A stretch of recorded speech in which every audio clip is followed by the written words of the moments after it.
Mecca വെടിഞ്ഞന്ന് യാത്രയില Thwaha റസൂലും സ്വഹാബത്തും ഹിജ്റയില കഥനത്തിൻ കഥയുടെ ഭാണ്ഡവുമാ ലക്ഷ്യം യസ്രിബ് താഴ്വാരം അഭയവുമാ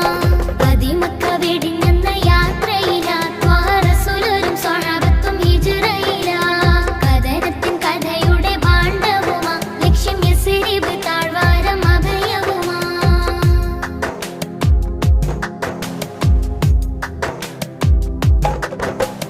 വഹിയത് നാഥന്റെ നബിയിലായി കിട്ടി വെടിഞ്ഞെന്ന് മക്കയും ഹൃദയവും പൊട്ടി അന്നവും ജമലിന്റെ ചുമലിലായി കെട്ടി